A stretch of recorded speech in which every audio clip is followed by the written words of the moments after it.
Good afternoon. I hope I unmuted myself. I think I did. Yes, I see the microphone going.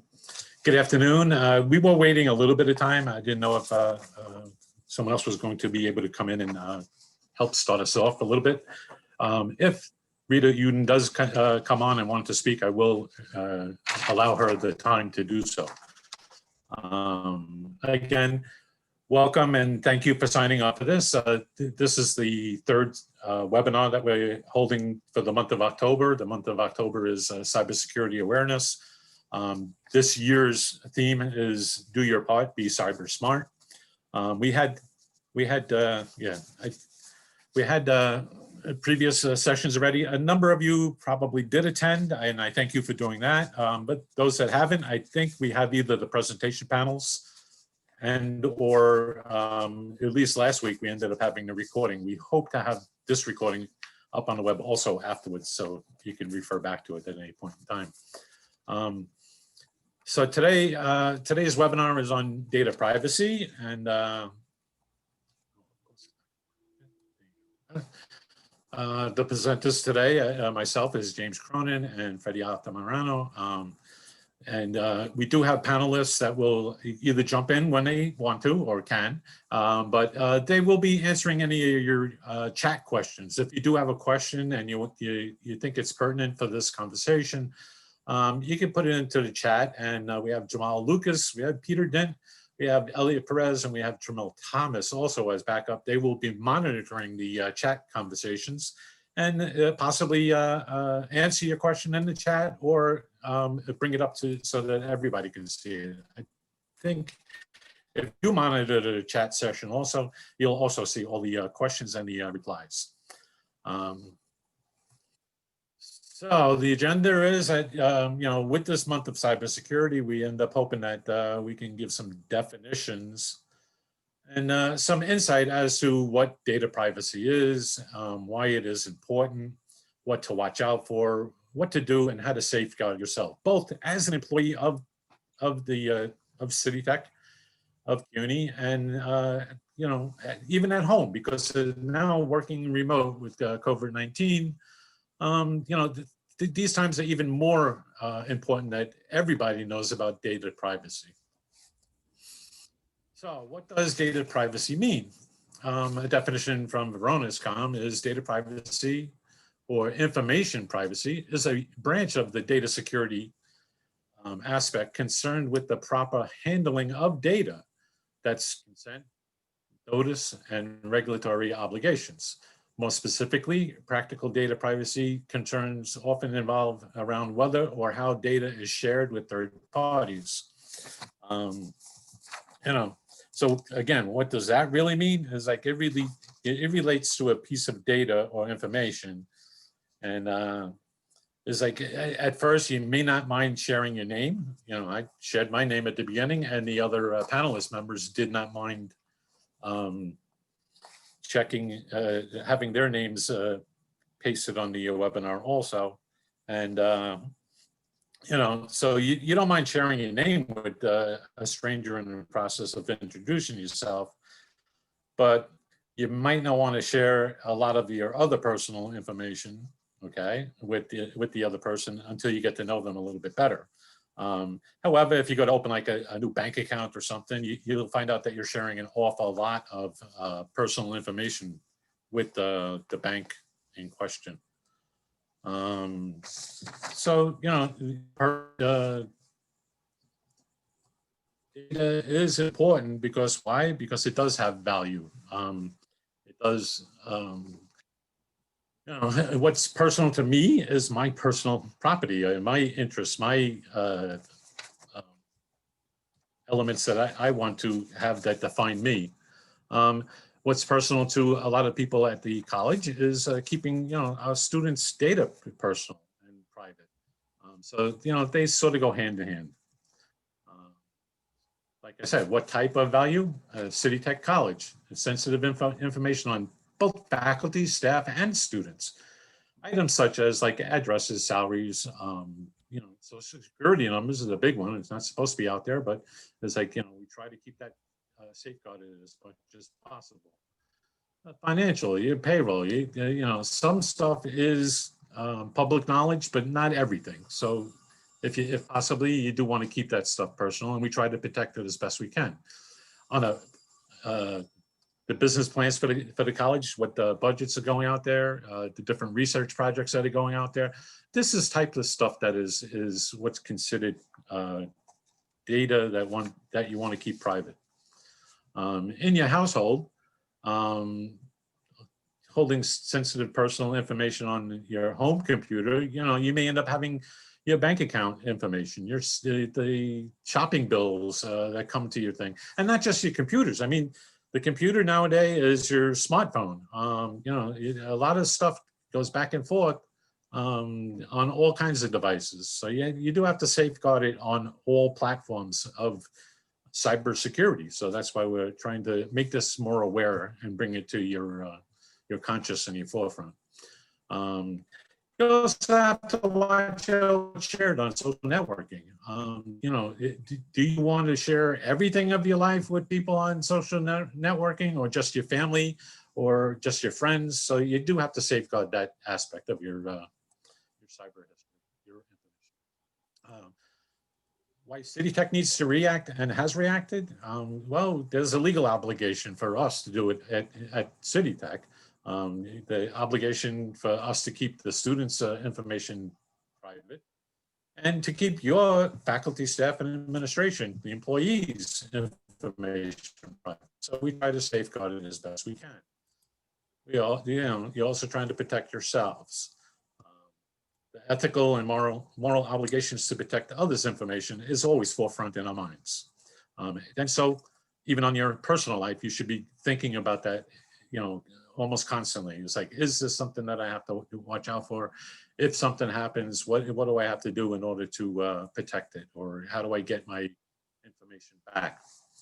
For the college, the legal obligation, we do have to adhere to federal government,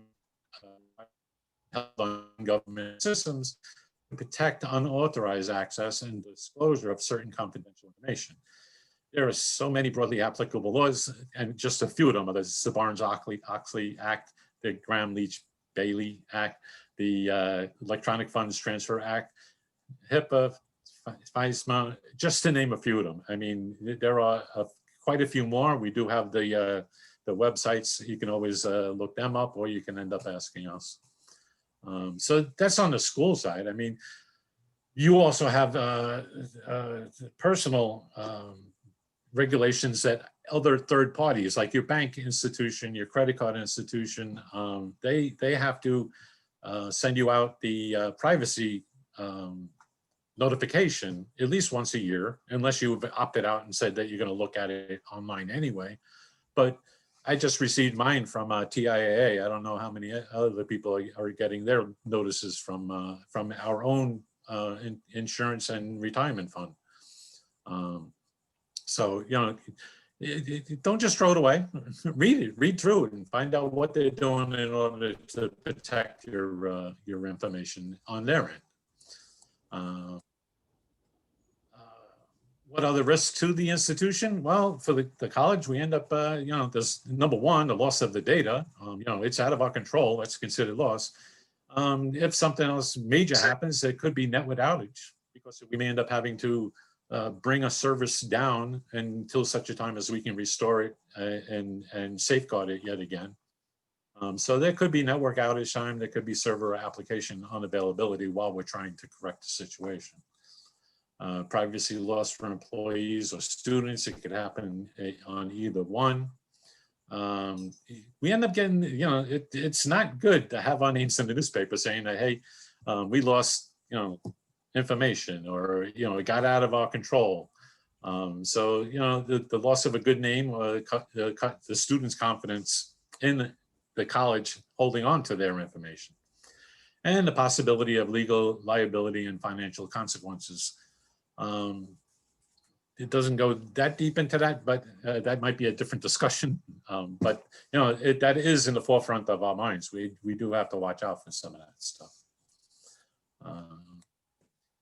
What are the risks to you as an individual? Well, again, exposure of financial information resulting in financial loss. You know, if your banking information gets out there, or a PIN or password and stuff like that, you know, they could take money out of your account. And then you have to go to the police and file a report, and the bank institution, and, you know, a whole big mess. But it has been done, and people have gone through it. And I don't have percentages as to which ones end up getting any or all of their money back, but they usually do come to some kind of outcome from doing the reporting correctly. Again, a sense of a loss of privacy of your personal information. I mean, it's just like somebody pickpocket you, but now they're doing it online. You know, it's really hard, and it affects different people in different ways.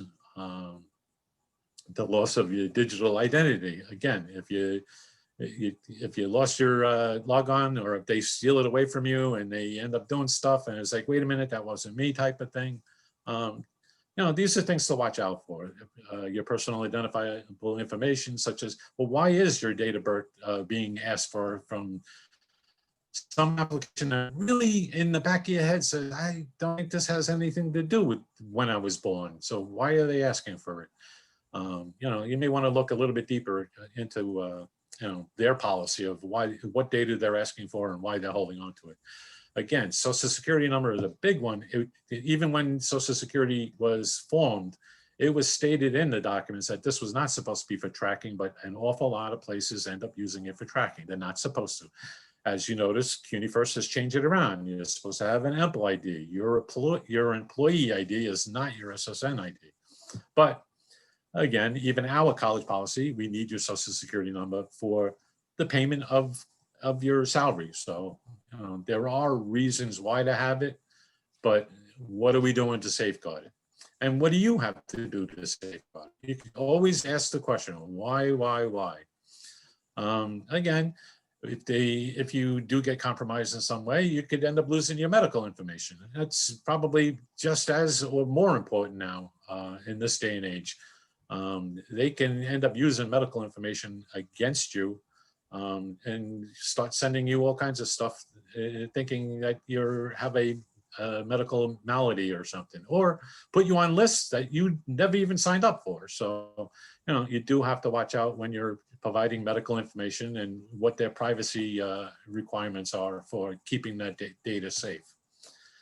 I touched on it a little bit. Social media identity, again, is like, you know, the bad guys, the teams that are out there, they look at social media and they collect an awful lot of information about people from social media posts. They can find out, you know, who, what, when, where, and they can build other cases that entice you to end up giving up more information and then doing additional bad things against you. Like I said, stealing bank account information and passwords and stuff. So it is a total loss of identity. And again, that's a scary thing. It's like, you know, you lose your identity and people get really nervous over that. Privacy loss for employees and a risk to your family. So, you know, it's social media in particular. It's like you post, you know, your family members and pictures and all kinds of stuff, your pets, you know, where you like to go to. This is all data, okay? And this is data privacy that maybe you want to protect. So maybe you want to be more conscious as to what information you're placing where. So what to watch out for? Detection is all about knowing when something has gone wrong. Now, like I said, there are a number of ways on the web that they can build and find out information about you and what might entice you to do stuff. So you do have to watch out heavily. And we've noticed an upswing of this just recently, both for faculty, staff, and for students, that you know, email requests come in. And they look really good because some of these people have a lot of time in order to build something that makes it sound like, okay, I do have to react on this.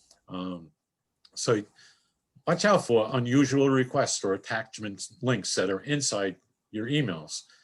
Protect against viruses on your home computer and or a computer that's on loan from the campus in order to do your work.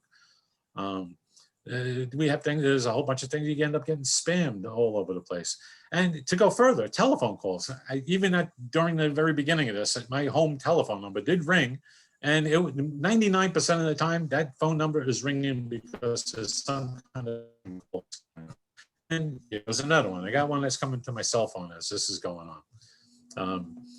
Probably something about me pressing 1 in order to get my car insurance updated or something. But they're all spam calls. These are nuisance calls, and they really don't know how to stop them just yet. There are some of the phone carriers do have different things. To block the different spam calls. Yeah, and yes, a reminder, if you do have questions of any of the slides that I hit so far, again, the chat is open and people will answer your chat questions. Or they'll interrupt me and give me a break, and we'll end up answering the chat question. And so, in particular, if you weren't on one of the previous webinars just last week, we did have one. It was an excellent one on spam and on phishing and how to detect it a little bit more. Again, that one is on our website for cybersecurity, and you can play back the video and or the presentation and find out yet again what was talked about just last week. Further things to watch out for. Use cybersecurity products or services to help you monitor your network. There's the different services out there. Like once a year, you should be able to get your it's just the 3 clearinghouses that you can end up getting your financial stability and what accounts are open and who's using your account and when the last time you used your account. You should be checking that or monitoring it, every year. On your home computer or even the college computer, and make sure that the antivirus and anti-malware software are doing things to keep the electronic version of your life safe. And make sure it's up to date. There are a couple of different ones. We're supposed to be a little bit agnostic, but even last week we mentioned, you do have McAfee as a vehicle from being a CUNY employee, staff member, or student. But we're seeing that, an anti-malware one that's out there that we seem to prefer, and this is just our preference, is Malwarebytes. You may want to look into that, even for your home use. I end up using McAfee full, the full antivirus thing. I'm paying for it from my home computer, and it can support up to 5 different devices or family members. It also has anti-malware, which watches transactions as you're going to websites. Let's see, physical security is also an issue. Like I said, they are trying to pick up as much information about you if they are attacking you. If they are employees or students acting suspiciously, are they in a location that they shouldn't be? Did you notice someone not following established policies? And be sure to consider physical security as well. Just in the last month and a half, the news stories in New York City in particular, so watch out, watch out, watch out. Watch out when you're going on to mass transit, watch out when you're walking down a block. Not everything is all about attack for your money, but people are a little bit uneased due to the COVID-19 situation.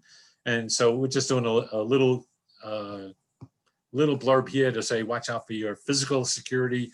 And again, you're probably carrying around a pocketbook or a wallet, and that has a lot of digital information in it too. So again, physical security is just as important as the cybersecurity aspect. Any questions? Where do we find these recorded sessions?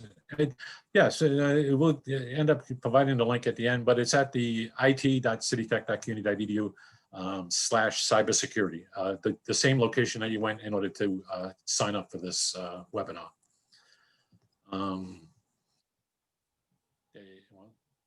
Thank you. Someone just put it out. Users. Okay. What else do I got for users? If you see something suspicious, hold on. I just placed the link over there so they can follow. It's in on the chat. for everybody to see it. Thank you, Freddie. And it's almost in the same thing. You have to pull down on the page a little bit, and you'll end up seeing is like either the presentation slides. And last week in particular, we end up having the two. The presentation slides are available as a PowerPoint, and they also have the recording that was made at that time period. Users, if you see something suspicious on your email or computer files, you need to report it to OCIS as soon as possible. There is policies in hand on what you need to do. Let's see. Even when we take all the precautions, incidents can still happen. So don't feel that, ashamed that something, oh, I clicked on something by accident and I let this information out. It's not when you're going to get hit. It's not how you're going to get hit. It's when you're going to get hit, and everybody eventually probably will. If you haven't hit into any incidents of cybersecurity and/or any malware, consider yourself a very special, lucky person so far. Let's see. Again, so one of the things you might want to think to do is, well, not one. One of the things we ask you to end up doing is, and even when it's a computer on campus, if you feel that you allowed some kind of malware, or if you let something out that shouldn't have, we ask you that you disconnect the affected computer from the network and then get in contact with us. Some people think power it off, but if you power it off, sometimes we can't do any type of diagnostics to find out, or reconnaissance in order to find out what exactly did transpire. So disconnecting from the network or unplugging from the network is sometimes a lot easier. At home, it's going to be a little bit harder to do because, really your home computer is your home computer. But if you give us permission, we may be able to walk you through steps to try to determine what had occurred or point you in the right direction. Again, familiarize yourself with our CityTech data breach notification procedures. That can be found at the website that's just below, https://it.citytech.cuny.edu security-incidents ASPX. That'll bring you directly to that page, and I believe it's one of the pull downs in order to report the breach notification. What else can I do? Well, follow the minimum security standards that are out there. Again, keep your machine up the code, operating system. It's repetitive, but it's the same things that everybody out there, from home security to New York's cybersecurity team, they all end up saying the 5 basic things. Keep your operating systems up to date as quickly as possible. Have and run an antivirus, have and run some kind of malware detection. Keep backup copies. We didn't talk about that. We didn't put a bullet. Backup copies, offline backup copies, so that if they take it and seal it, or if it gets Bitcoined, if you get into one of those situations, you can always just put your last backup copy back out there, and you can get restored. But you probably have to find out exactly how they got in the first place. But again, having maybe once a month, take something and put it to a thumb drive or a zip drive, and then unplug that zip drive. Don't leave it on plugged into the system. Watch out what your kids may be doing online. These are security standards that, it's like you don't want them to give out either too much information or them, but you want to keep on track of what your family members are doing on your home unit, your home computer.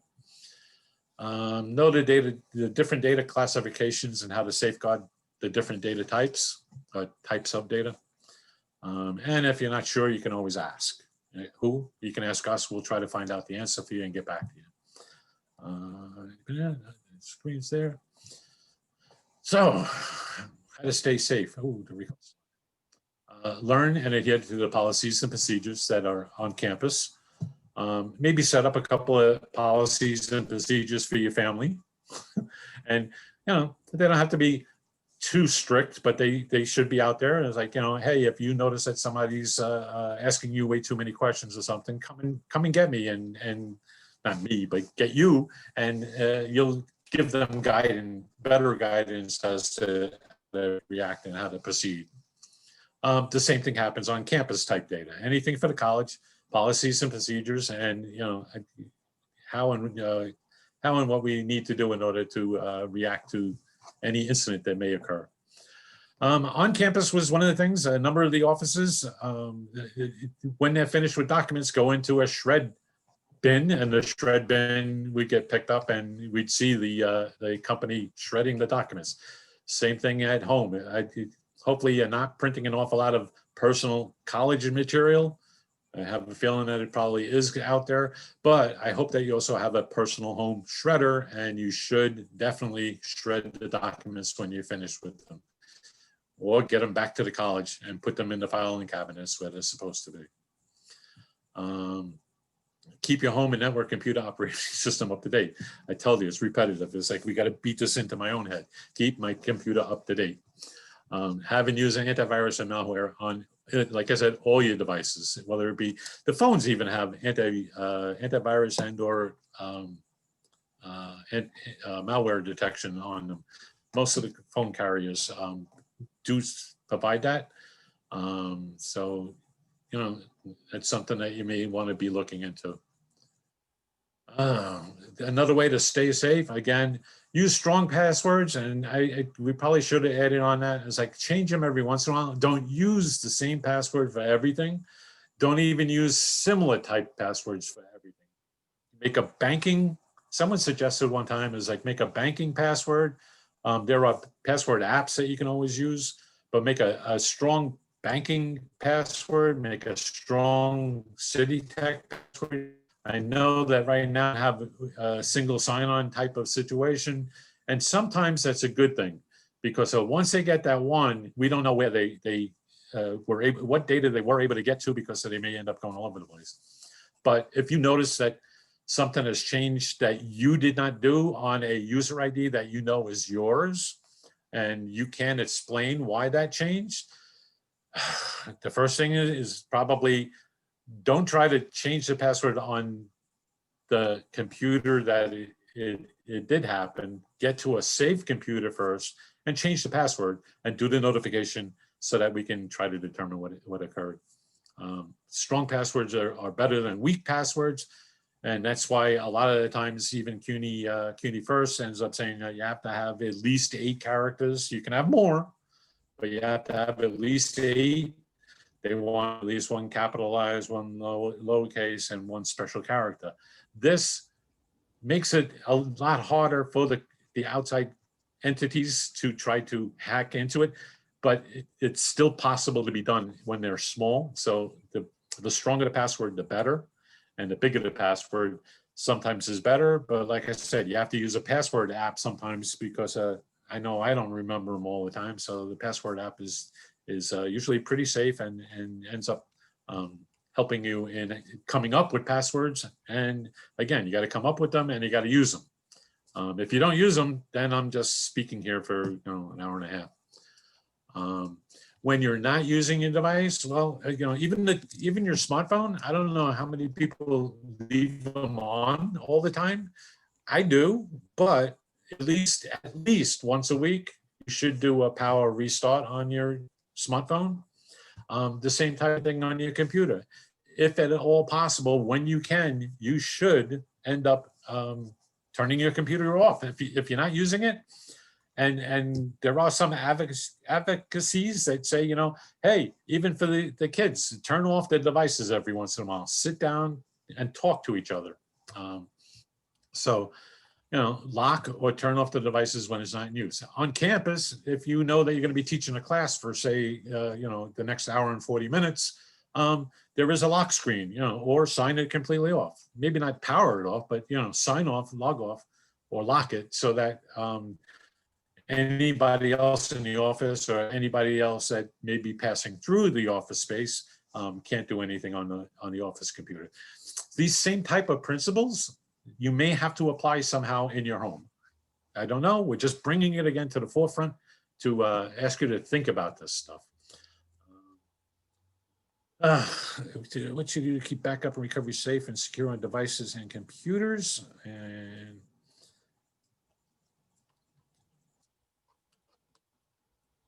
again, you know, the price of thumb drives has come down. I think Costco has like a 5 terabyte now for like $150. I don't know if it was 5, maybe it was 2.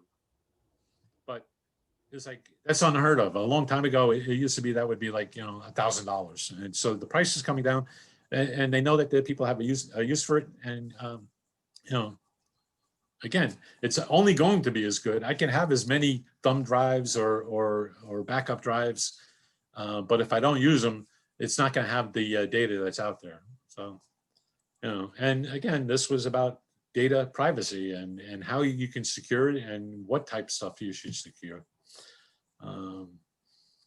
Is 360 totally secure a decent antivirus software? Any antivirus software is better than none. There are different nuances of each and every one of them that's out there. I'd probably have to get back to you. I don't know that much about the 360 total secure, but again, we could do web searches as you can also. And once again, if you're not using anything, something is better than nothing. I mean, most of the Windows 10 machines now come with at least an antivirus program that's on it from Microsoft, but Defender, it's good and it will do some defense, but it may not have all the bells and whistles that some of the outside paid subscriptions do.